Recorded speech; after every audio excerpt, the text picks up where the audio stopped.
اور رہا آگے بڑھنا کہ اس کام میں آگے بڑھنا، کہ آگے بڑھنا تو اس راستے میں ایسا ہے جیسا پرندے کا ترقی کرنا اوپر، یہ پرندہ فضا میں آگے بڑھتا ہے اپنے پروں پر. جی ہاں، ہجرت اور نصرت یہ آگے بڑھنے کا راستہ ہے. کیوں بھائی؟ اب فضا میں کوئی پرندہ کسی کو سہارا دیتا ہے کہ بھائی مجھ سے نہیں اڑا جا رہا تو ذرا سہارا لگا دے؟ کوئی نہیں، ایسا نہیں ہوتا. لوگ سہارا چاہتے ہیں، بھائی ان کو سہارا دو، ان کو سہارا دو، ان کو سہارا دے، سپورٹ کرو. کیا سپورٹ کرو؟ کہ دنیا کا کام نہیں یہ سپورٹ سے چلے، کہ یہ تو دین کا کام ہے، یہ تو اللہ کی طرف سے قبولیت پر چلے گا، ہر ایک اپنے آپ کو قبول کروائے اللہ کے یہاں. جی ہاں، یہاں سپورٹ کسی کو نہیں ہوتی. جی ہاں، لمن شاء منکم ان یتقدم و یتأخر، جو چاہے پیچھے ہٹے، جو چاہے آگے بڑھے. جی ہاں، کھلا ہوا راستہ ہے. سب بات ہے، کوئی کسی کو سپورٹ نہیں کرتا. ہجرت اور نصرت ہر آدمی کی اپنی ذاتی ذمہ داری ہے کہ اللہ کے دین کی نقل و حرکت میں، اللہ کے دین کی نصرت میں اپنے آپ کو خود مشغول رکھے. یہ ترقی ہے، یہ نہیں کوئی آگے بڑھائے گا تو بڑھ جائیں گے، یہ کوئی چیز نہیں ہے. سہاروں سے جو آگے بڑھتے ہیں وہ جنازے ہوتے ہیں. جی ہاں، سنی بات ہے. سہارے کن کو چاہیے؟ سہارے ہمیشہ جنازوں کو ملتے ہیں. جی ہاں، کندھوں پر. حدیث میں ہے، اور جو جنازہ کہتا ہے قدمونی قدمونی، مجھے آگے بڑھاؤ، مجھے آگے بڑھاؤ. کیوں؟ کہ بھائی خود تو چل نہیں سکتا. جی ہاں، اس لیے سہارا نہیں. کوئی کسی کا سہارا لے کر آگے جاوے تو کیا آگے جاوے گا؟ سب بات ہے. صحابہ کے قصے پڑھا کر یہ باتیں سمجھ میں آئیں گی. عمر رضی اللہ تعالیٰ عنہ تنہا بیٹھے ہوئے تھے. میں ایک بات عرض کرتا ہوں، حضرت فرماتے تھے کہ اس کام میں آگے بڑھنے کے لیے معاملہ تمہارے اللہ کے درمیان ہے، میرے تمہارے درمیان نہیں ہے. میں مولانا نشا کی بات کہہ رہا ہوں. کسی نے حضرت سے کہا کہ ہمیں کچھ موقع ملے ملکوں میں جانے کا، ہمیں کچھ موقع ملے آگے بڑھنے کا. سنو، میں حضرت کی بات بہت عجیب بات ہے. تو حضرت نے فرمایا اس کام میں آگے بڑھنے کا تعلق میرے تمہارے درمیان نہیں ہے اور تمہارے اللہ کے درمیان ہے. ہاں، بہت بڑی بات ہے، بہت بڑی بات. ان کا کہنا یہ تھا کہ آپ ہمیں کچھ موقع دیجئے کام کا. میں حضرت کی بات کیا بتاؤں. مولانا صاحب فرماتے تھے نظام الدین کے مقیمین سے کہ اگر تمہیں 1 سال بھی یہاں گزر جاوے میرے پاس اور تم سے میں کوئی کام نہ کراؤں اور تمہیں پھر یہ خیال آ جائے کہ ہم سے کام نہیں لیتے، تو فرمایا کہ اخلاص نہیں ہے. 1 سال تک یہاں پڑے رہو اور میں تم سے کوئی کام نہ لوں، پھر تمہیں یہ خیال آوے کہ ہم سے کام کیوں نہیں لیا جاتا، تو فرمایا کہ اخلاص نہیں ہے. کیونکہ کام اللہ کا ہے، اللہ لیتے ہیں. کام کس کا ہے؟ اللہ کا. کام اللہ لیتے. جی ہاں، یہ فرمایا کہ سال بھر بھی ہو جاوے یہاں اور تمہارا کوئی استعمال نہ ہو، کوئی تمہیں نہ پوچھے، کہ نہ پوچھو، یہ نہ پوچھا جاوے. کیوں؟ اس لیے کہ ممبر تو ڈرنے کی جگہ ہے، لڑنے کی جگہ نہیں ہے. ممبر کہیں کی جگہ ہے؟ جی ہاں، ڈرنے کی جگہ، لڑنے کی جگہ نہیں ہے کہ اس پہ لڑے. وہ تو ادھر ہوتا ہے، یہ ڈرنے کی جگہ ہے. ہاں، یہ ڈرنے کی جگہ ہے. مخلصین وہ ہوتے ہیں اگر فجر کا بیان طے کرے نا تو رات بھر نیند نہیں آتی بیان کی فکر میں. یہاں ایسے ہوتے ہیں مخلصین. بات یہ ہے کہ ہمارا معاملہ اپنے اللہ کے درمیان میں ہر ایک کا، چونکہ فرمایا کہ جو اپنے اللہ کے درمیان کے معاملے کو درست کر لے اللہ اس کے مخلوق کے درمیان معاملات درست کر دیتے ہیں. تو کوئی کسی کے قرب سے نہیں آگے بڑھتا. اس کی مثال دیتا ہوں، سنو. عمر رضی اللہ تعالیٰ عنہ اکیلے بیٹھے ہوئے تھے. 2 آدمی آئے ہیں عمر کے پاس، سہیل بن عمر، حارث بن ہشام. دونوں دائیں بائیں آ کے بیٹھ گئے اور کہنے لگے کہ ہمیں تو آج وہ قرب مل گیا ہے عمر کا کہ جو کسی کو نہیں ملا. سنو غور سے. اب آئے کام کرنے والے میدان سے، انصار، مہاجرین، ملکوں سے وقت لگا کر جماعتیں بن کے جماعتیں واپس آئیں کارگزاری سنانے کے لیے اور قریب آگے بڑھی. یہ دونوں وہاں بیٹھے ہوئے تھے عمر کے دائیں بائیں، سہیل بن عمر اور حارث بن ہشام.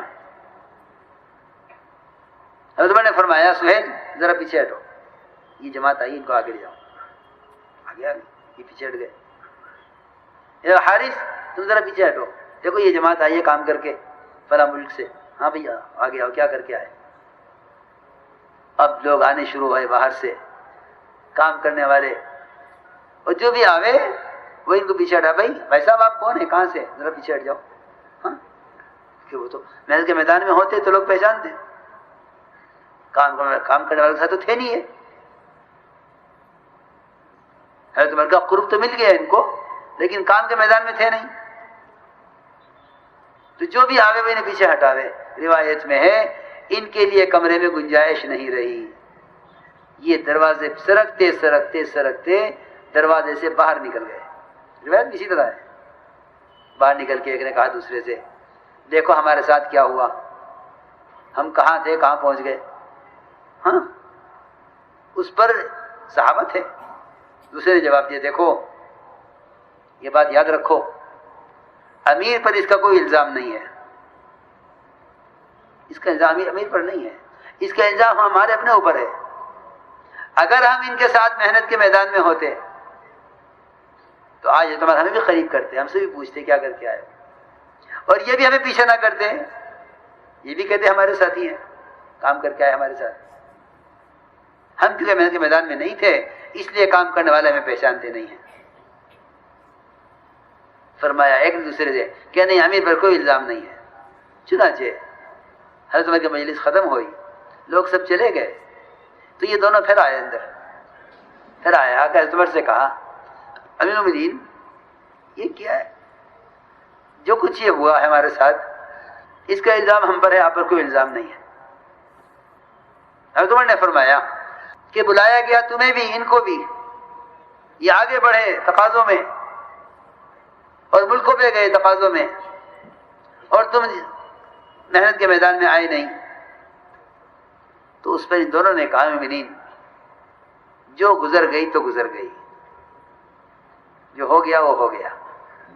اب آپ ہمیں یہ بتائیے کہ یہ جو کام کرنے والا عملہ ہے، یہ جو ملکوں میں کام کر کے آیا ہے، ہم ان کے ساتھ کیسے ہو سکتے ہیں؟ حضرت عمر نے فرمایا دیکھو دنیا میں تو ان کے ساتھ تم ہو نہیں سکتے کیونکہ یہ آگے بڑھ گئے. سنو تم دونوں فلاں فلاں ملک میں چلے جاؤ اور وہاں دین کی دعوت دیتے رہو،